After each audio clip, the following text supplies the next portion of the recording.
Hey there everybody, it's Wayne D. Here on the left you see Jamie Kilmer. He's the PGA Professional Head Pro up in New York at Wheatley Hills. And on the right you see one of my favorite players, Charlie Hoffman.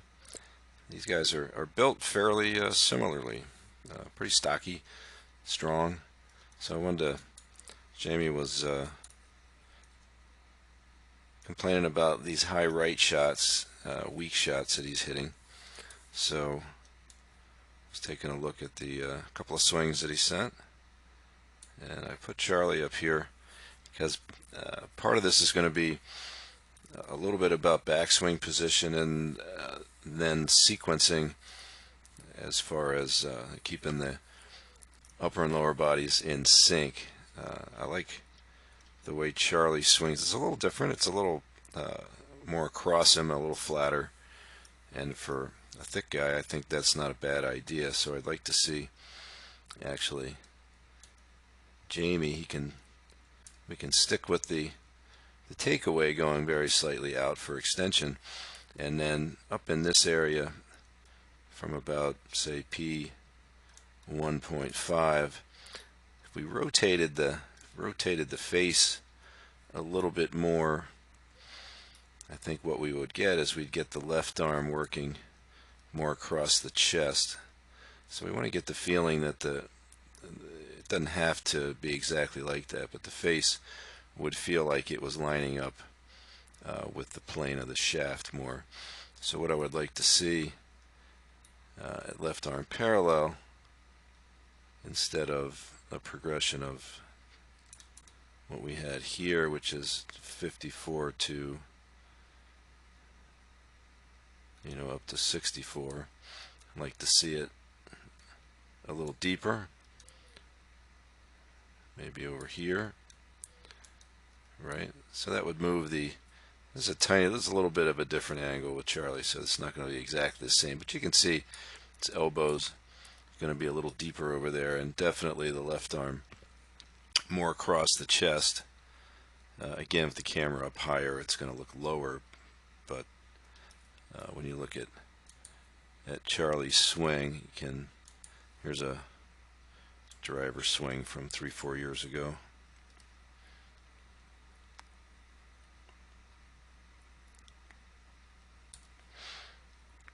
So I kind of like that for Jamie because he tends to get the club up and a little bit crossed. So a little bit more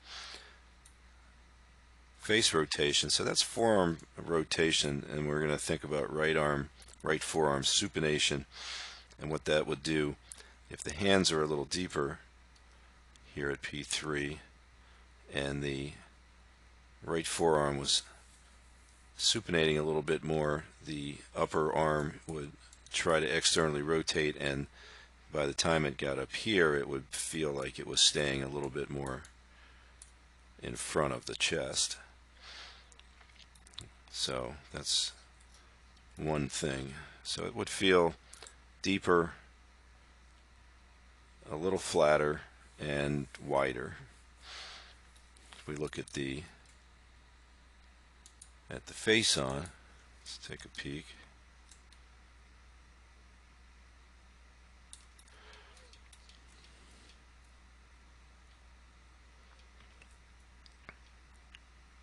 So it's not that that doesn't look wide, but if we look at where the right arm is, I'd like to just see the upper arm point. You can't really tell from this angle.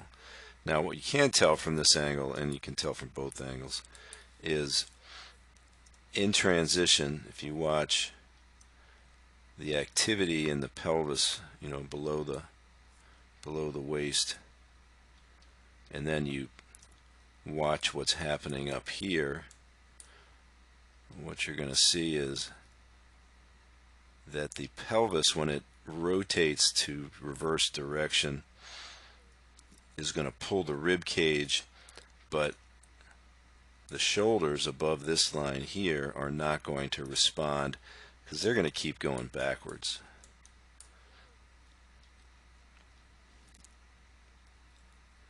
So watch that. I'll just run that back and forth with my toggle here, and you can see how much pelvic rotation there is, and the whole time that pelvis is trying to get back to square, the right arm is not moving. So we're not catching the upper back, the thoracic, the shoulders, and the upper back up here. So what happens is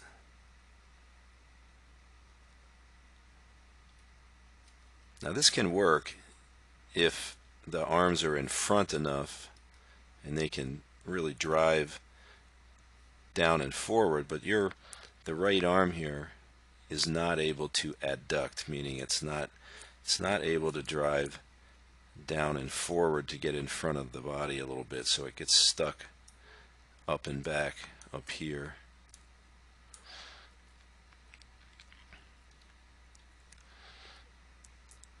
So you can really see it here. So if this happens, what would it look like on a 3D would be that the pelvic acceleration would work very quickly into the torso, but that the left arm would not be responding. So you can see it, both shoulders and arms are trailing back, and the culprit here is the upper right arm. So the upper right arm gets caught. It can't drive forward, so that you can't flatten the shaft. The grip hand path is okay.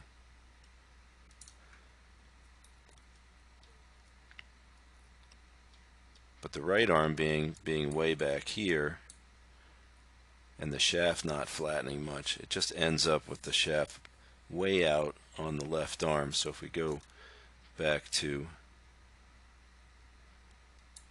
where Jamie started his swing, and you see the hands at address, and then we go up and bring it down, you can see the approach angle of the hands. It's way up here, and the shaft is way out there. So we're not going to be able, unless the hands are super late, which they're really not. You can see, it's a little blurry, but you can definitely see that the shaft is somewhere between here and here by now.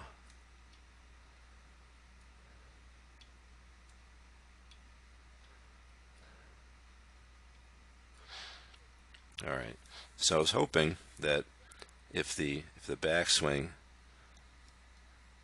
looked a little bit more, if the left arm is more across and the right arm is a little more in front, that in the start down, what we would like to do is we want to feel like that the change of direction with the right side pelvic muscles would actually feel like it was affecting the right shoulder more immediately. So that's why the elbows up here need to feel more tied together. And when that pelvis moves like that and starts to affect the lead shoulder, that right upper shoulder needs to be moving down and forward. So right now in the sequence of things, it's just getting caught back there, and it's not really able to, like I said, adduction is that downward and forward movement of the upper right arm. And as you can see, when I click this a couple times, if you just watch it up here, that right arm is going to stay there. Alright, so I would like to see the grip over here at the top, the club a little more left. Let's go back and we take a look at Charlie's iron swing.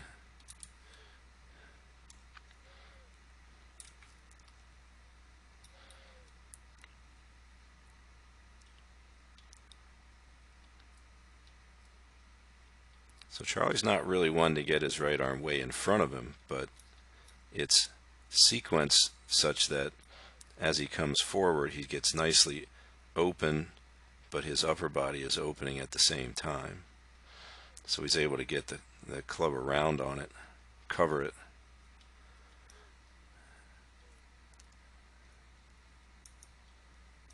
All right, so that'd be something to work on. So if it the feeling might be, and this is something you have to fiddle with, is see if we can keep the hips from spinning immediately. We've been trying to get open, but we don't want to leave the upper body behind. So I'm thinking if you can continue to try to move the hips in that fashion, as long as the upper trunk up here does not get stuck behind back there. All right.